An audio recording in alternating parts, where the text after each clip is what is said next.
Crimson Night, The Curse of Ashford. Chapter 1. The Arrival. The town of Ashford had a way of swallowing sound at night. Even the crickets seemed to know better than to sing when the sun dipped behind the hills, leaving the streets to rot in silence. Streetlights flickered, casting weak halos that barely pushed back the creeping darkness. When the black car rolled into town, no one saw it arrive. No headlights, no engine hum. It was just there, parked in front of the old Renfield Manor, a mansion so abandoned that even the mold had given up. Victor Cross stepped out of the car, tall and skeletal, dressed in a coat too long and too dark for the sweltering summer night. His skin was the color of grave wax, and when he smiled at the empty street, it looked more like a grimace. The townsfolk noticed the very next morning. The gossip traveled fast. A new owner for the manor. Outsider, they muttered. Stranger with no business here. Old Mr. Holloway, who ran the gas station, swore he saw Victor unload only a single item from the car, a black trunk, chained shut and heavy enough that the ground seemed to moan beneath it. N01 approached him. N01 wanted to point 3 nights later. The first child went missing. Her name was Lila Madison, 8 years old, hair the color of corn silk. Her mother found the bedroom window cracked open, cold air snaking across the floor. Lila's bed was empty, the sheets still warm. The sheriff organized a search party, but they knew, somehow, deep down, they all knew. Victor Cross watched them from the highest window of the manor that night, a glass of something dark and thick swirling in his pale hand. The old building groaned in the wind, a sound like distant screaming. In the center of town, beneath the sputtering streetlight, a dog barked once, a short, desperate yelp. Before going silent forever, N01 slept. Ashford was awake, and the new guest had only just begun to make himself at home. Chapter 2. Whispers in the Dark. The town's search for Lila Madison stretched into its third hopeless day. Posters curled and flapped uselessly on telephone poles. The faces of the searchers grew hollow-eyed and sunken, and hope evaporated like morning mist. Nobody said it aloud, but after sunset, no one searched anymore.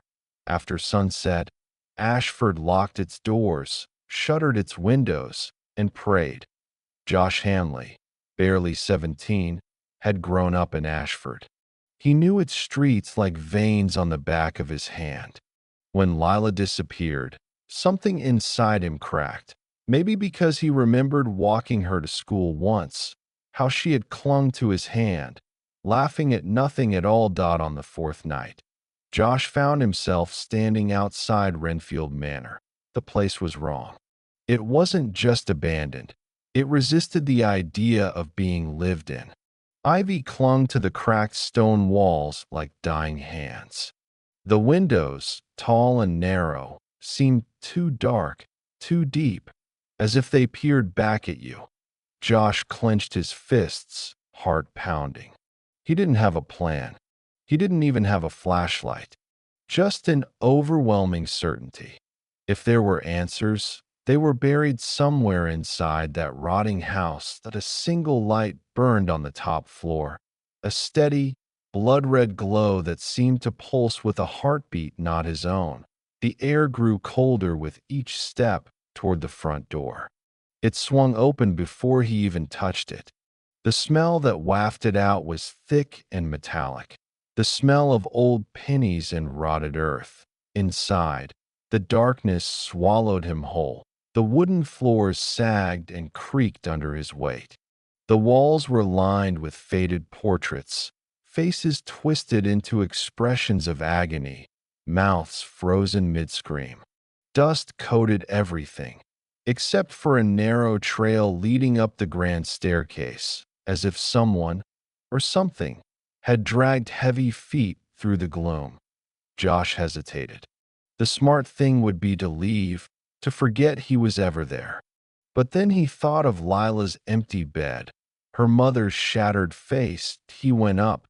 The second floor was worse. The air was damp, like a tomb. From somewhere deep within the house, he heard it, a whisper, not words exactly, just the soft suggestion of breath against skin. Josh stumbled down a hallway, following the faint sound. Doors lined either side, most hanging from broken hinges. He pushed open one. Nothing. Another.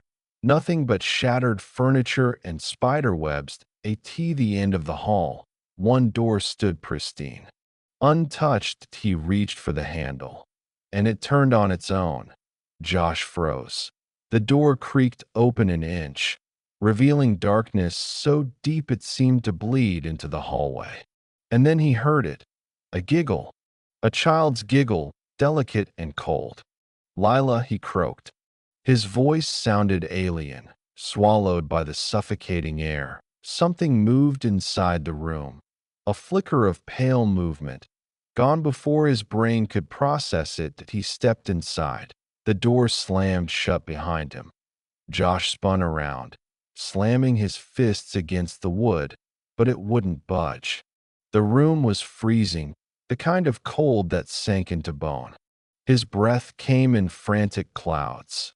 Then, a light, flickering like a candle, ignited in the far corner, the black trunk.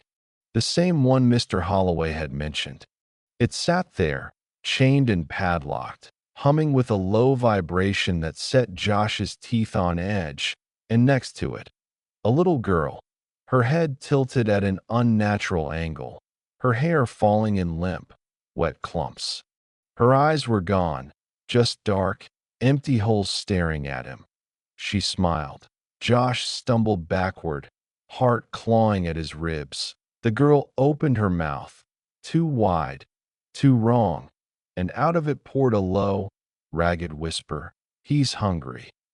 The chains on the trunk began to rattle, then lift into the air as if being unwrapped by invisible hands. The metal groaned, the padlocks snapped open one by one, and a deep, wet breathing filled the room. Josh didn't wait to see what would crawl out. Adrenaline flooding his veins, he slammed his shoulder into the door again and again until it finally cracked and splintered outward, hurling him into the hallway that he didn't stop. He ran, through the twisted corridors, down the rotting stairs, through the gaping front door, until the night air clawed at his face and the manor shrank into the distance behind him. But even as he fled, he knew he had crossed a line. The manor had seen him. Victor Cross had felt him. And now, Ashford's nightmare had truly begun. Chapter 3: The Awakening of Darkness. The sun rose over Ashford like a dying ember, staining the sky a sickly yellow. Josh hadn't slept. He hadn't even gone home. Instead, he crouched behind the abandoned gas station on the edge of town, his mind replaying the horror from Renfield Manor in looping flashes. The eyeless girl, the trunk that breathed, the voice that whispered of hunger. He knew he had to tell someone. But who would believe him? At noon, the news broke. Another child was missing. Mason Clay, 11 years old. His mother had found his bed empty, the front door ajar, muddy footprints trailing out into the yard. No sign of a struggle. No sound heard during the night. Just gone. The town gathered in the church that afternoon, crammed shoulder to shoulder, murmuring in low, panicked voices. Reverend Hale stood at the pulpit, his knuckles white on the wood. His voice shook as he addressed them. "We are under siege," he said. "There is a darkness here, a darkness we must face together." No one said Victor Cross's name, but everyone's eyes slid toward the hill where Renfield Manor loomed, a black rod against the horizon. Josh sat in the back, trembling. He opened his mouth to speak, to shout the truth, but the words stuck like thorns in his throat. That he felt watched. Even here, even surrounded by neighbors, the air pressed heavy against his skin. Suddenly, the church doors banged open. Sheriff Reynolds stormed in, his face red with fury. "Everyone stay inside. Lock the doors." People gasped and stumbled back. Through the open doors, they could see it.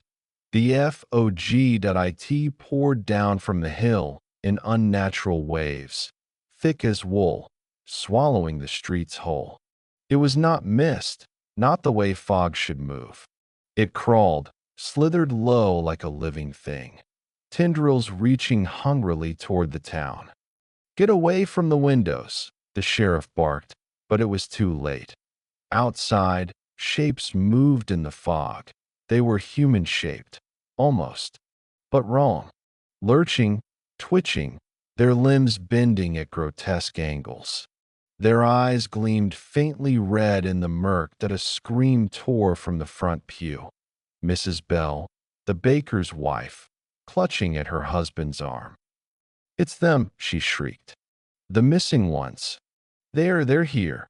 Josh pressed himself against the wall, heart hammering so loud he could barely hear anything else. The things in the fog came closer, dragging themselves up the church steps. Bang, bang. The doors shuddered as fists, or what had once been fists, slammed against them.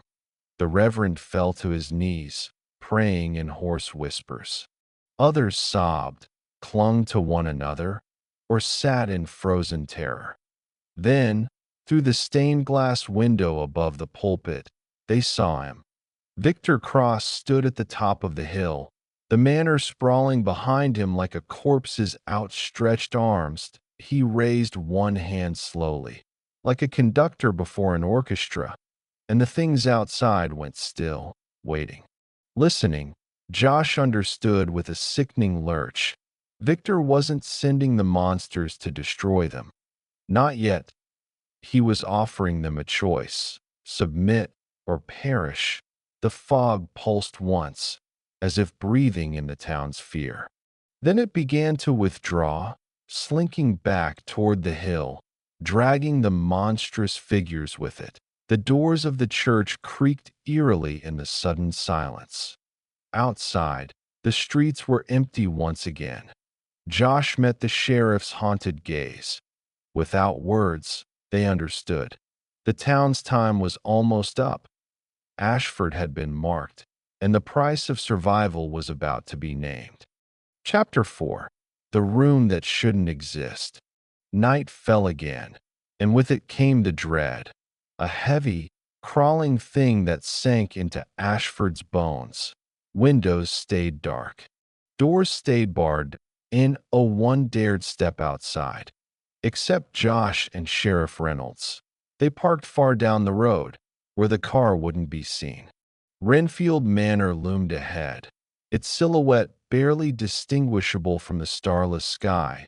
Josh's hands shook on the flashlight he gripped. Not that it would do much good against whatever waited inside. Sheriff Reynolds checked his revolver, jaw clenched so tight Josh thought it might snap.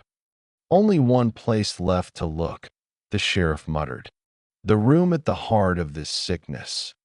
Josh didn't need to ask which room, that he remembered the trunk.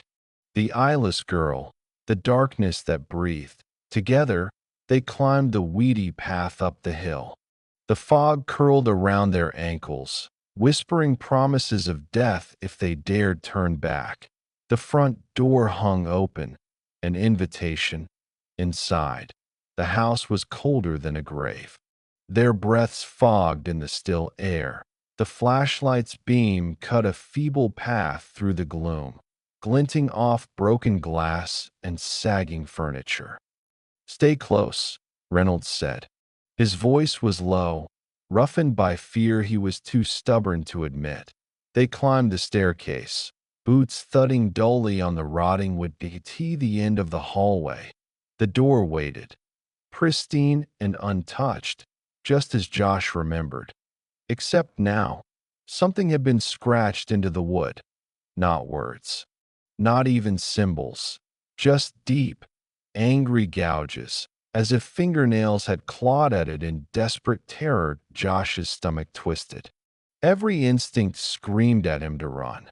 But he watched the sheriff set his jaw, raise his gun, and kick the door open. The room beyond should not have existed. It was too large, stretching into impossible blackness. The flashlight couldn't find the walls. The floor beneath their feet was no longer wood. It was stone, slick with moisture, pulsing faintly underfoot as if alive. And in the center of the vast chamber stood the trunk, bigger now, breathing.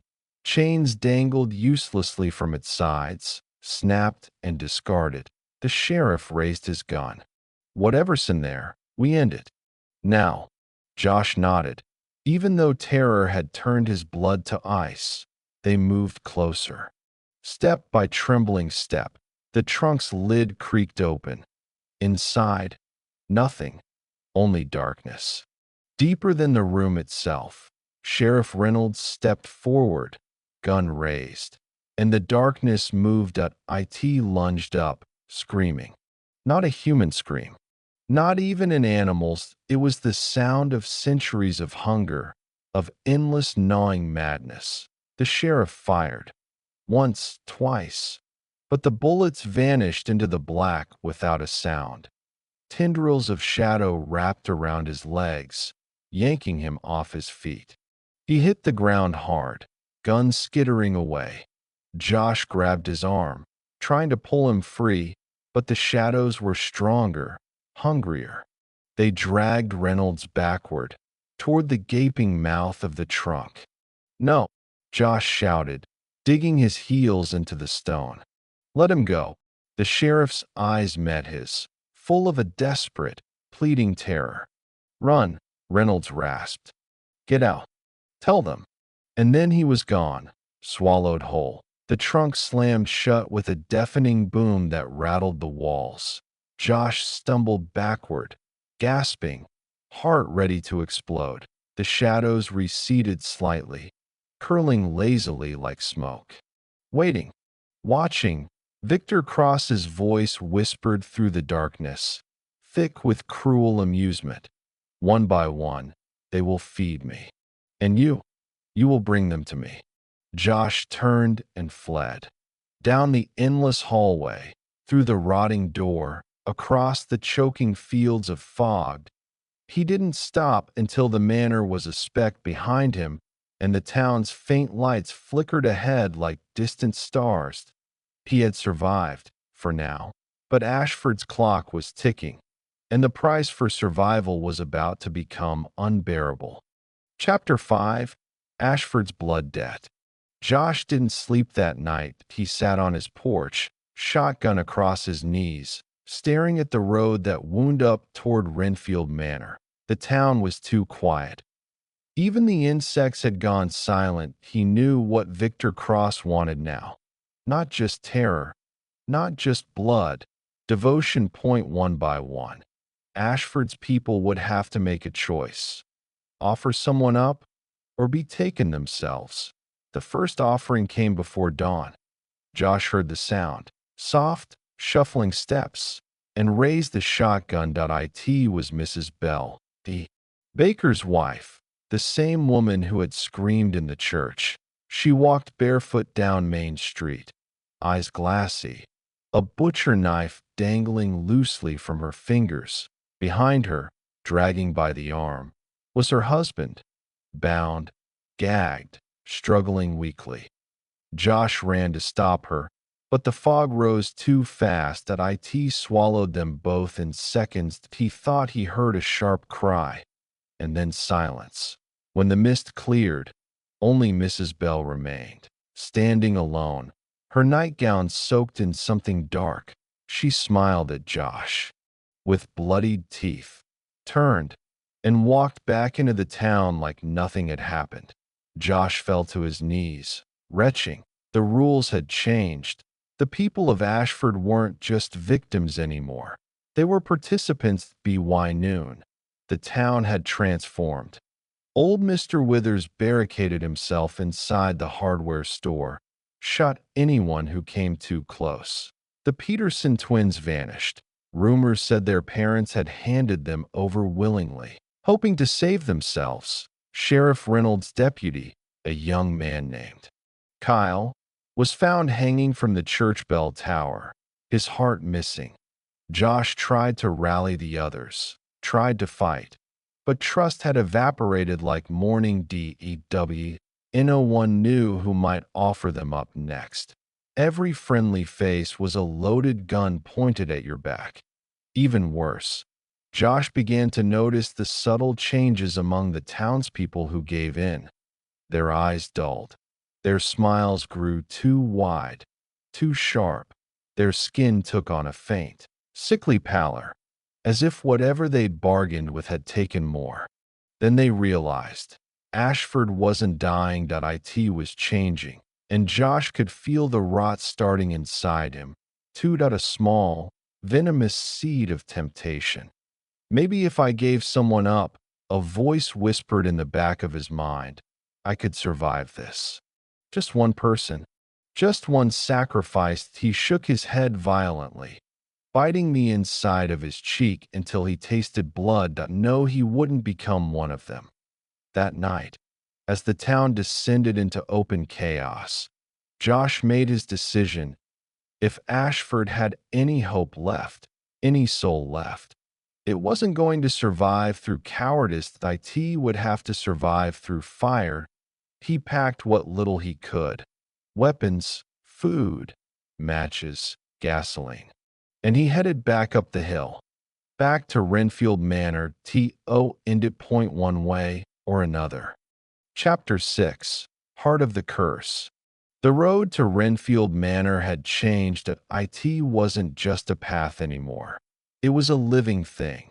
The trees bent inward, skeletal branches clawing at Josh's jacket. The ground beneath his boots oozed with black slime, whispering curses in a language older than memory.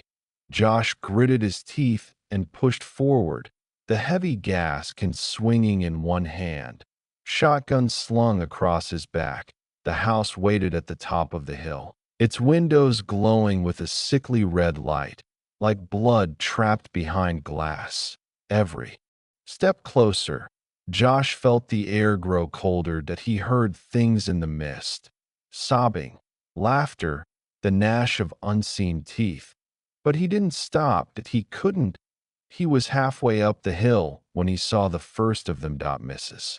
Bell. Withers, the Peterson twins, the procession of the lost, standing silently among the trees, their heads cocked at unnatural angles. Their skin hung loose, sagging like melted wax. Their mouths were too wide, too red, grinning endlessly.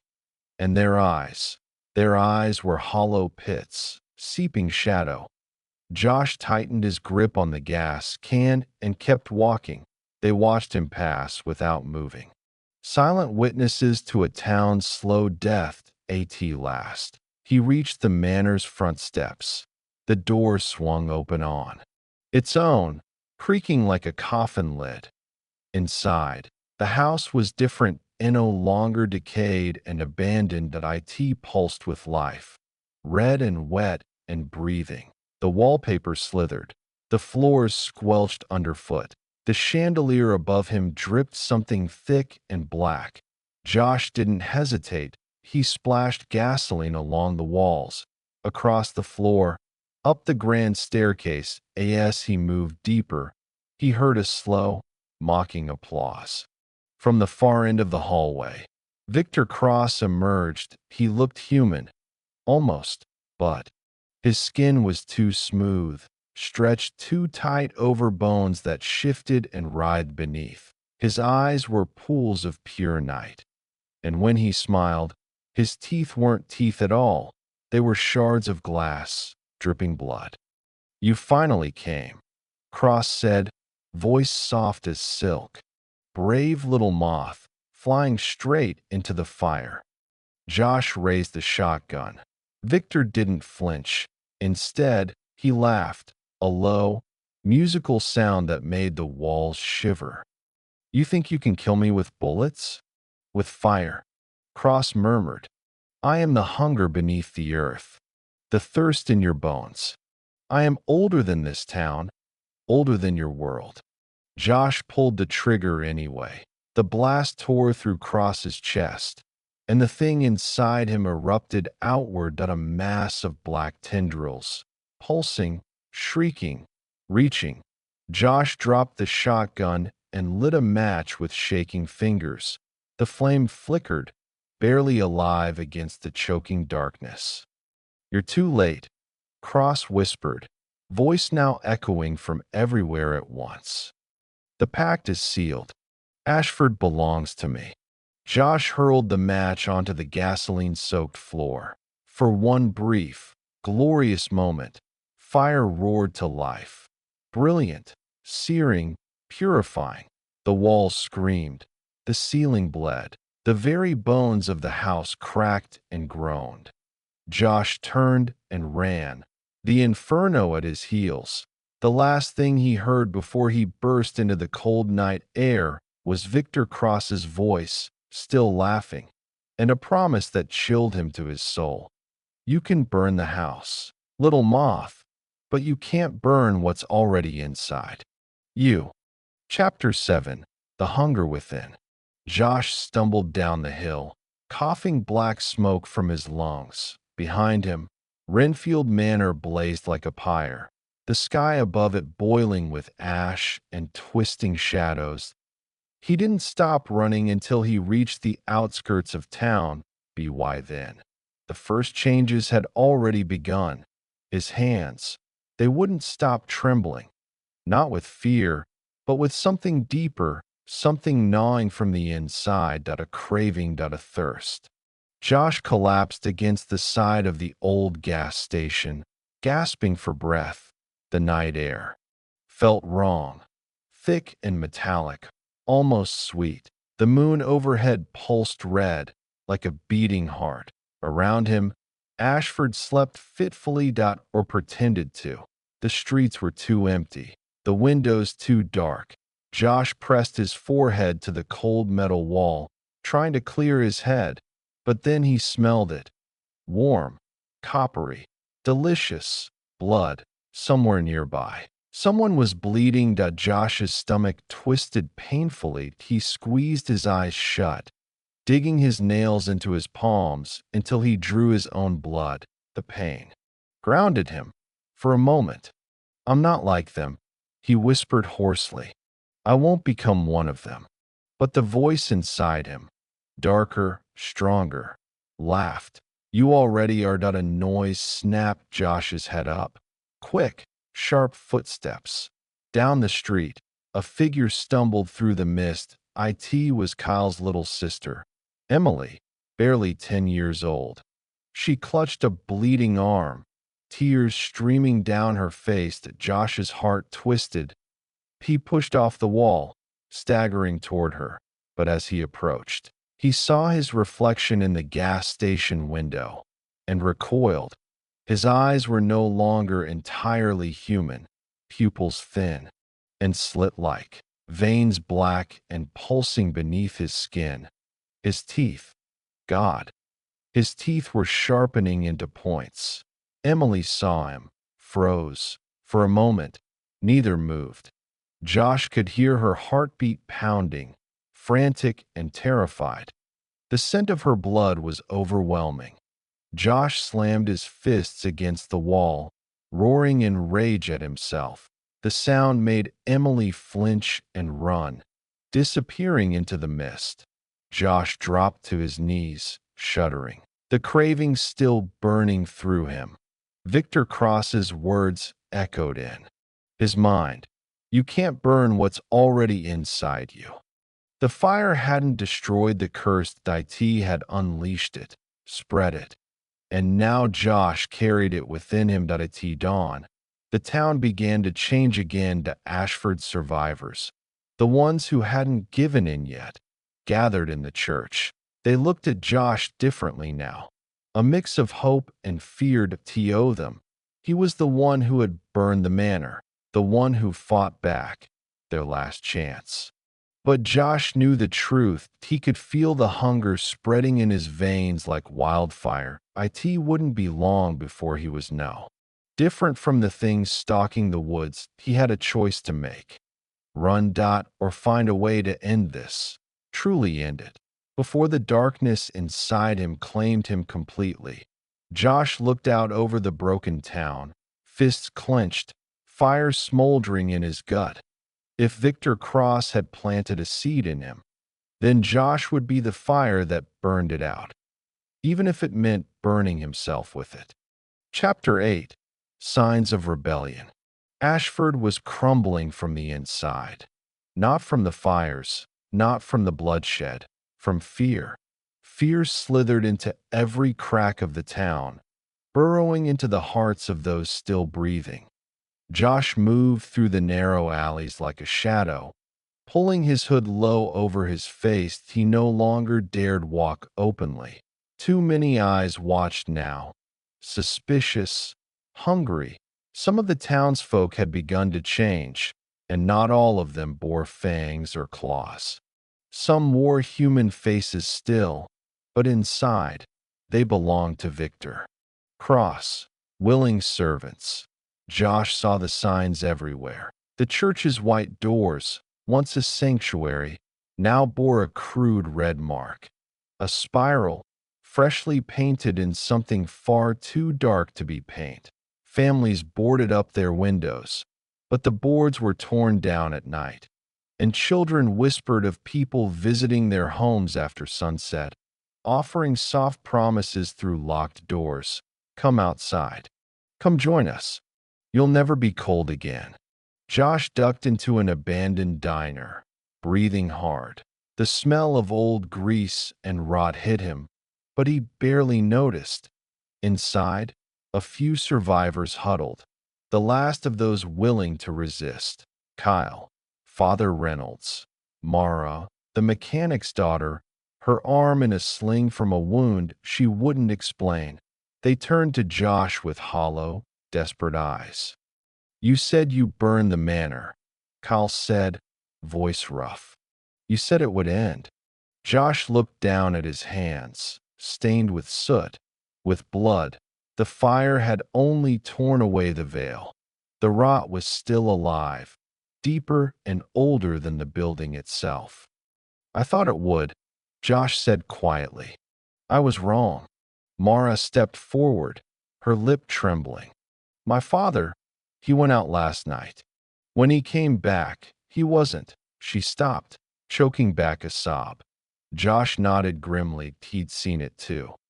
People smiling too widely. People who didn't bleed when they were cut. People who whispered in the dead tongue of the pit.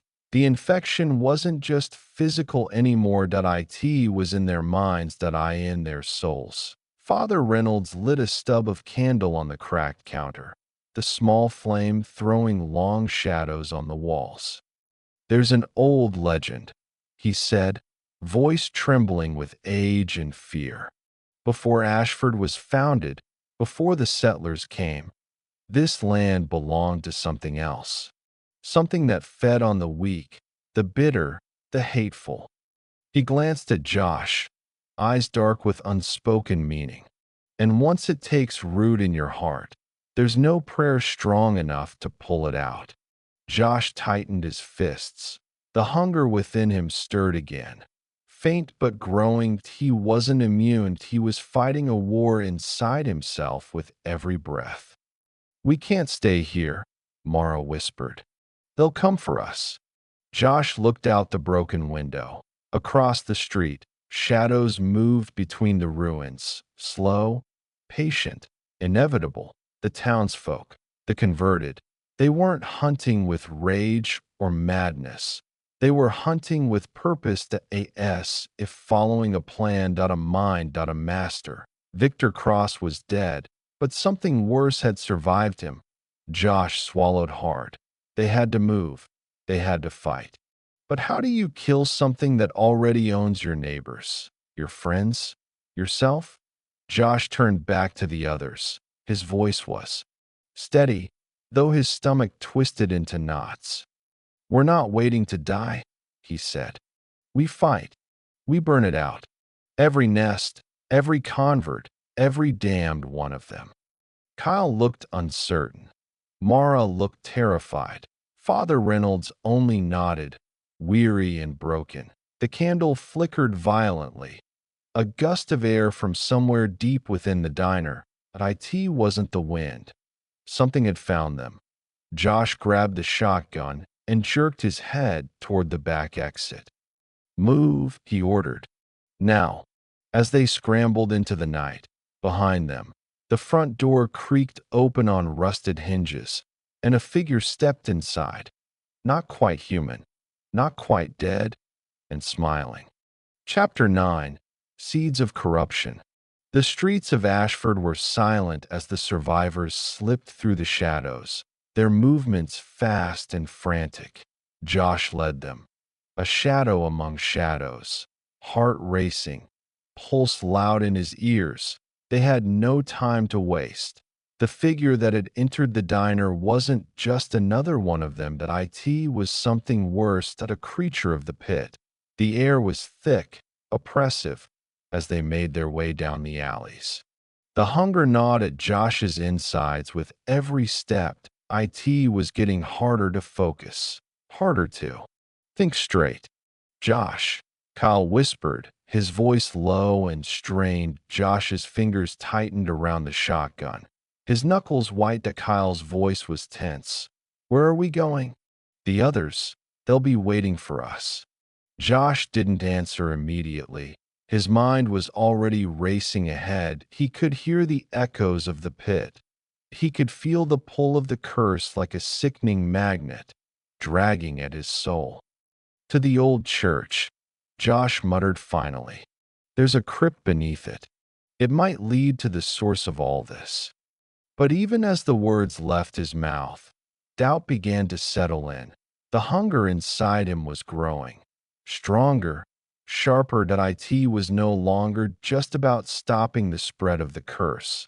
Now, it was about something far worse. That it was about survival. The church loomed ahead, its silhouette jagged against the sky, an abandoned ruin at the heart of the town.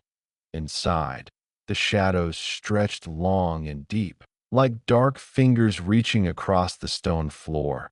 The air was cold, the silence unnatural.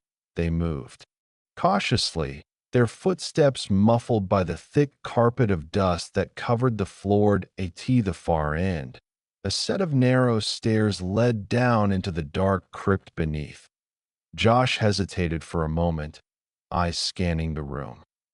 "Stay close," he said, his voice a hoarse whisper. "Don't let anyone fall behind." Father Reynolds had barely spoken since they left the diner. He was walking with a slow, deliberate pace, his hands trembling as they gripped his worn Bible. His face was pale, his eyes haunted, as if he were already fighting something inside him, something worse than fear. Josh turned back toward the stairs, but before he could take a step, he heard it, that a voice, a soft, low murmur, just behind him. "I thought you were dead." Josh spun around, heart slamming in his chest. There, standing in the dark corner of the church, was Mara. She wasn't alone. Beside her stood a figure Josh knew too well, Victor Cross.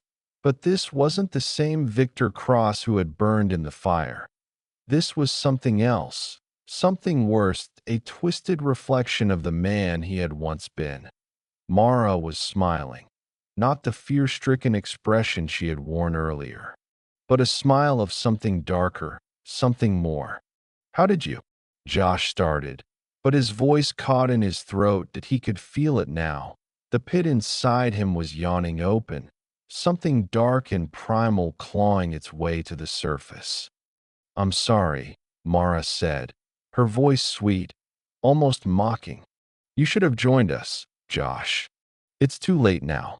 We're all beyond saving." Victor stepped forward, his eyes black and hollow. a smile twisting on his lips. "We're part of something bigger now," he whispered. "Something powerful." The air grew thick, suffocating, as the shadows in the church seemed to pulse with dark life. Josh took a step back, raising the shotgun. But the weapon felt too light, too insignificant. His hand trembled. Behind him, Kyle and Father Reynolds took slow, unsure steps back. There was no escape. Mara's eyes glinted with something unholy. "I'm sorry it had to be like this," she purred. "But we have plans now. Bigger plans. You don't have a place in them." Josh shook his head. "No, this isn't you. You're still in there, Mara. Fight it. Fight the curse." But the girl only laughed, soft, melodic, and utterly empty. Her form flickered in the dim light, and for a brief second, Josh saw the monster she had become. The monster that had consumed her soul. Victor's smile grew wider. "The curse isn't something to fight against, Josh. It's the only truth left in this world." A sickening wave of cold washed over Josh, filling his lungs with the poison of the curse. He staggered, pressing his hands to his chest as the hunger surged within him. "Fight it. Fight it." But there was something else there now. A whisper. A promise. "Join us." The darkness inside him called, and he almost listened. Suddenly, a shot rang out, sharp and deafening. Mara screamed, a high-pitched wail, and fell back into the shadows. Victor stumbled, his body twitching as the bullet tore through him. It wasn't enough. It would never be enough. Josh spun around, heart in his throat. Father Reynolds was holding a gun, but his hands were shaking, his face drained of color, and the light in his eyes was gone, replaced with something darker. "It's too late," the old priest whispered, his voice thick with regret. "We've already lost. We were never meant to win." The crypt trembled, and the shadows seemed to close in. The hunger inside Josh was unbearable now, clawing, twisting, insatiable. The victor's twisted grin widened, and Josh realized, in that moment, that the curse had always been more than just a physical affliction. It had always been about breaking the soul. It had always been about corruption, and now it was inescapable. Chapter 10. The Final Choice. The crypt was alive. The walls groaned under the weight of centuries-old secrets, and the air tasted of decay. The darkness here was thicker than the night itself, pressing in on every side, suffocating. Josh's breath came in ragged gasps as the hunger twisted inside him, its pull a gnawing, insistent thing. It was no longer just a desire. It was an imperative, a need. Victor's twisted form staggered toward him, each step slow and deliberate, like a predator savoring the final moments before it struck. But it wasn't just Victor anymore. The darkness had consumed him, twisted him beyond recognition. His body was a mockery of humanity, a jagged silhouette of something ancient and horrifying. Mara's laughter echoed in the corners of the crypt, a shrill sound that grated against the very marrow of Josh's bones. She was still out there, somewhere, waiting to strike. And Father Reynolds, the old priest, had fallen silent, standing motionless in the far corner, his eyes distant, emptied. He had made his choice, and now Josh was left with his own. Victor's voice rang out, low and mocking. "Do you feel it, Josh? Do you feel the pull? The hunger? It's in your blood now, isn't it? There's no escaping it." He took another step forward, his voice growing more insistent. "You don't have to fight it. Come join us. Come into the light." The whisper was seductive, like a promise of peace, a release from the torment Josh had been living through since the first moment the curse had claimed him. But deep inside, he knew the truth. Joining them would be the end. and not just for him. His eyes flicked to the others. Kyle, Mara, Father Reynolds. They were already lost, but Josh wasn't ready to give in. Not yet did a flash of movement from behind Victor caught Josh's eye. Mara was creeping toward him, her expression twisted with malice. Eyes glowing faintly red in the darkness. She raised a hand, beckoning him. "Join us." The words echoed in his mind, a whisper that wrapped around his thoughts like vines, choking out his reason. He was so close to giving in, so close to the madness that would claim him. But then he remembered the town, the people. He remembered the faces of those who had died, their eyes full of terror as they fell victim to this plague. He remembered what was at stake. Josh gritted his teeth, shaking his head as if to rid himself of the curse's insidious whisper. "No," he muttered, voice hoarse. "No more." The hunger flared inside him, sharp and agonizing. He could feel his teeth lengthening, his vision blurring. But he fought it. He had to fight. Victor smiled, that monstrous, hollow smile, as if Josh had just confirmed what he already knew. "You can't escape it.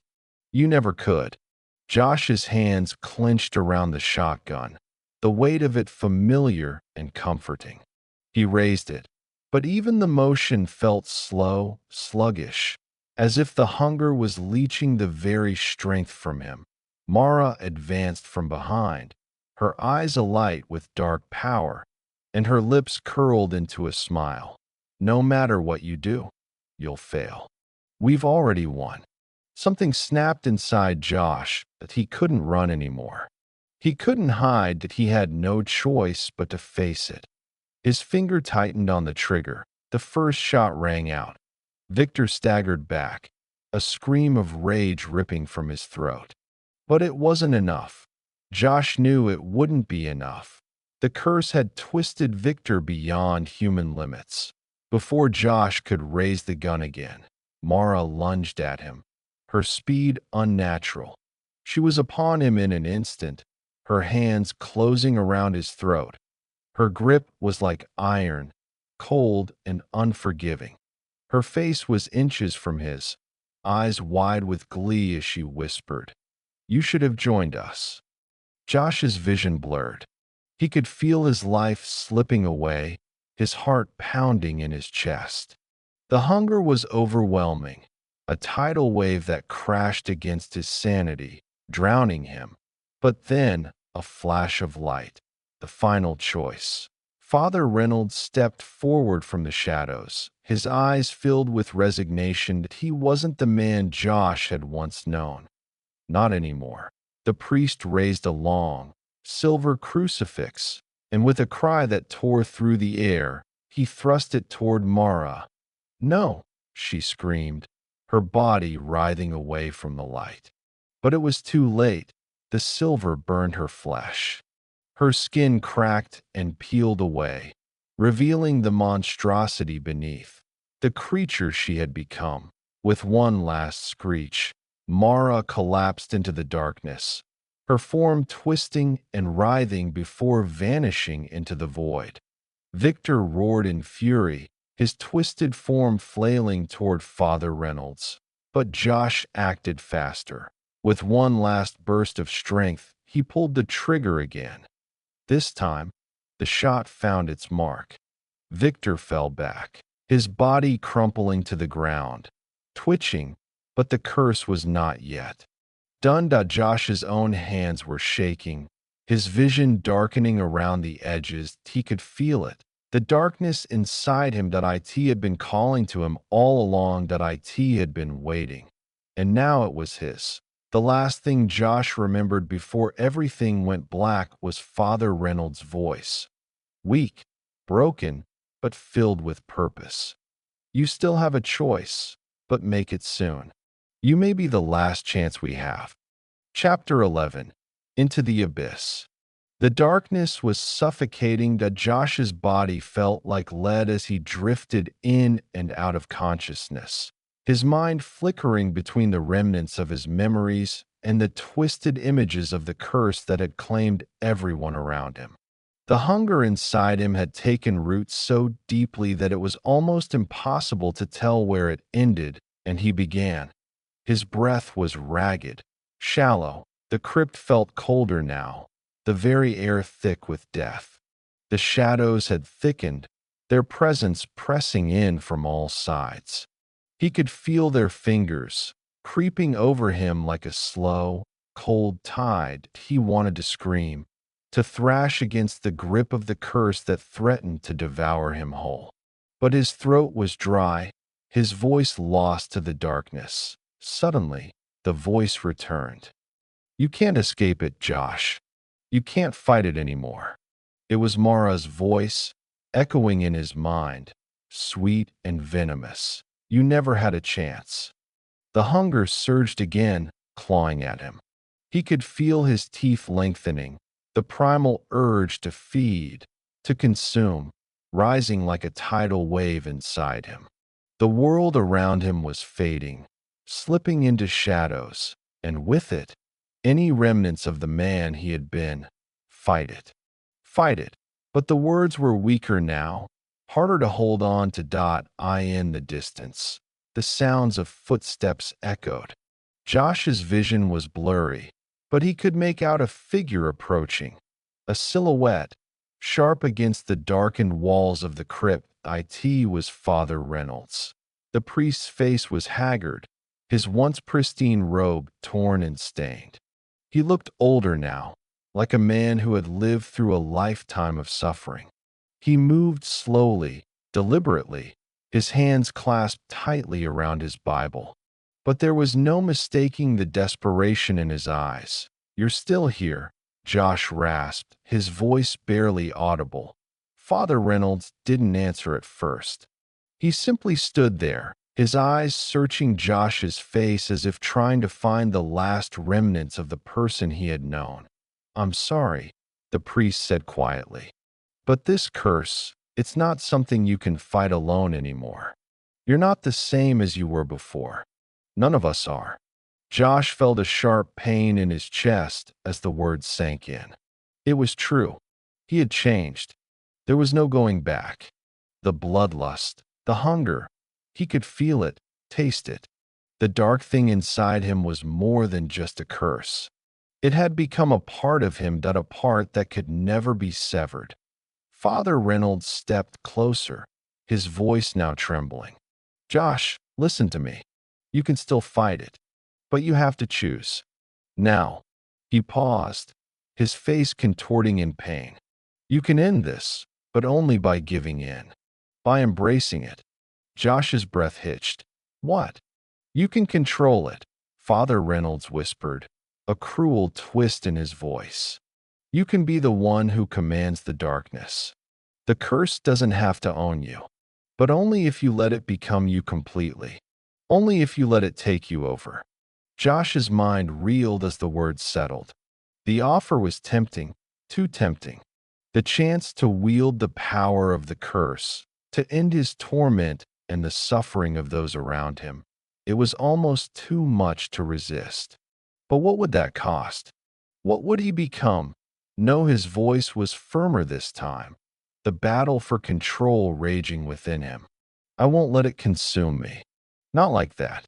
Father Reynolds' eyes flashed with something akin to regret, but there was something else there, something darker, a look that suggested he was no longer in control either. "You don't understand," the priest said, his voice rising slightly. "You have to understand, Josh. It's not about survival anymore. It's about choice. The curse has already taken everything else. What's left to fight for?" A shiver ran through Josh's spine as Father Reynolds took a step back, his hand trembling. For a brief moment, he looked more lost than any of them. The last shred of hope had already slipped away from him.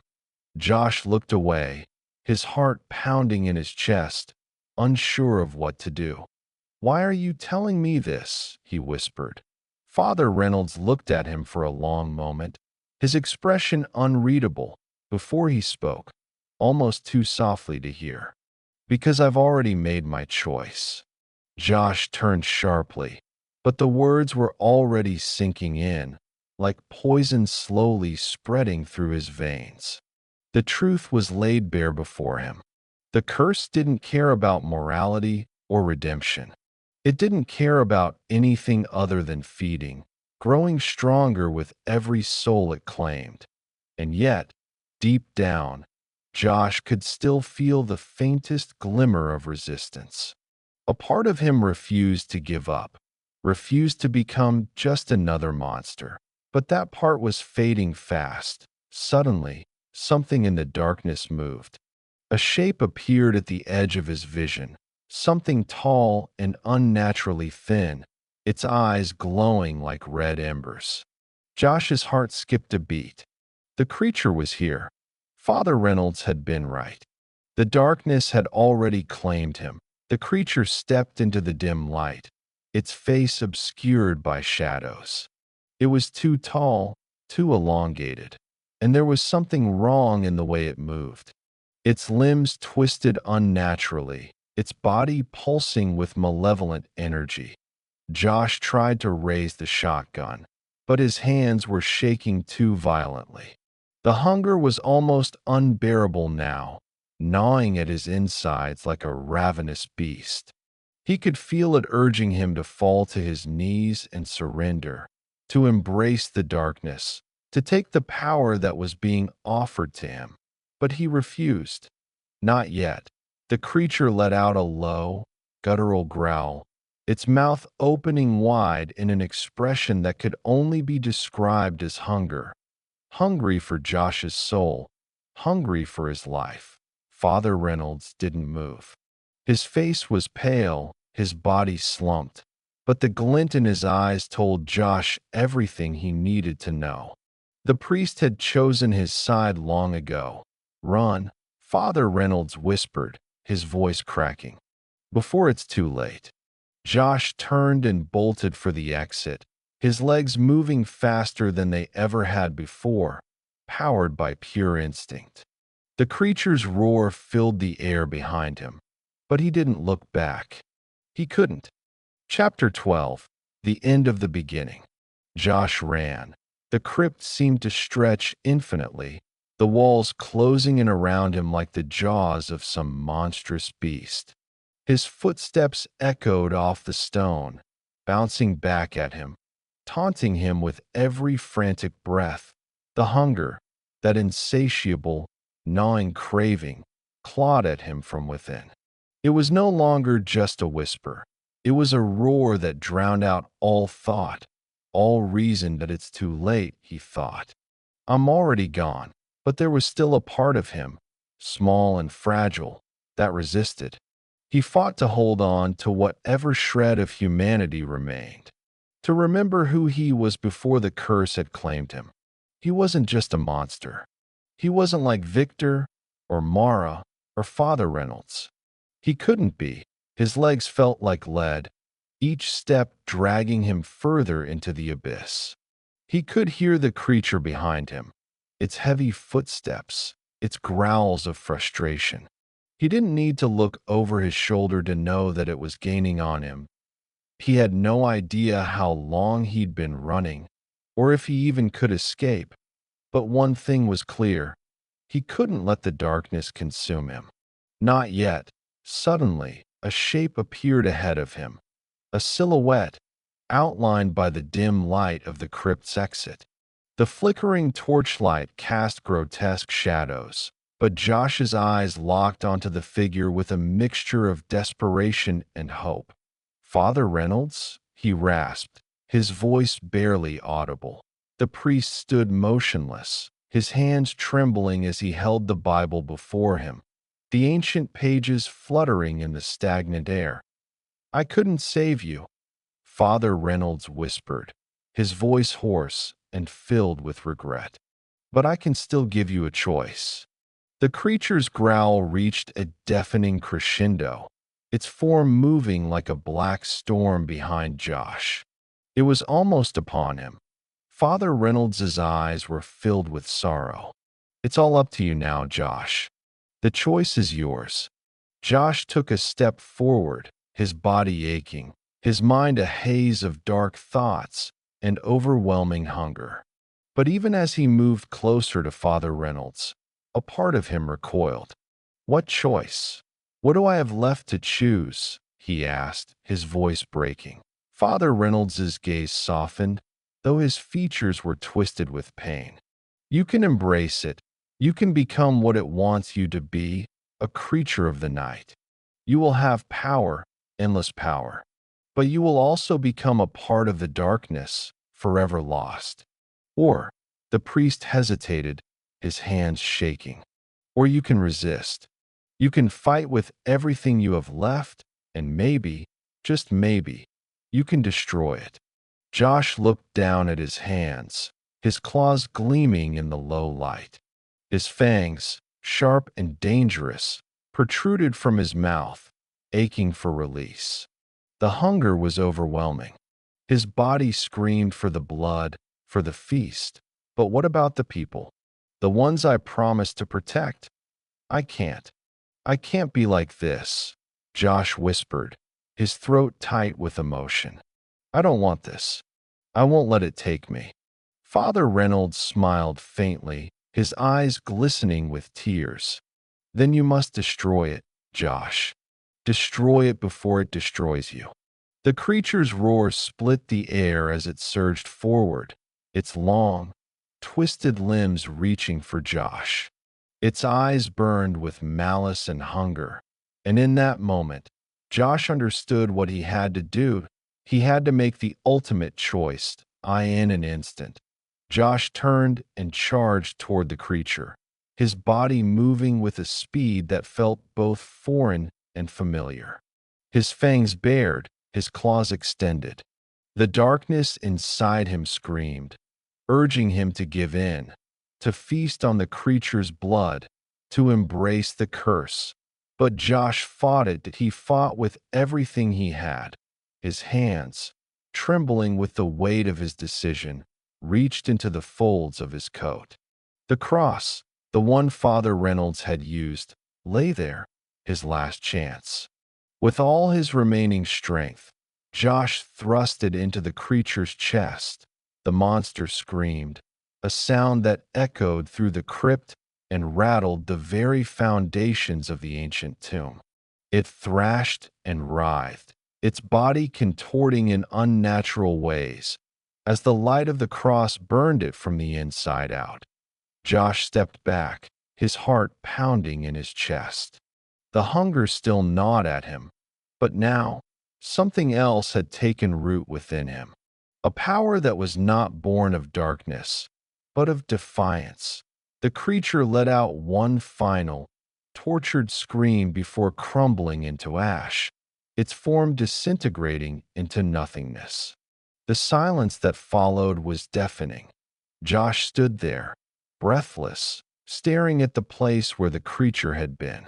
He could feel the darkness pulling at him, urging him to give in.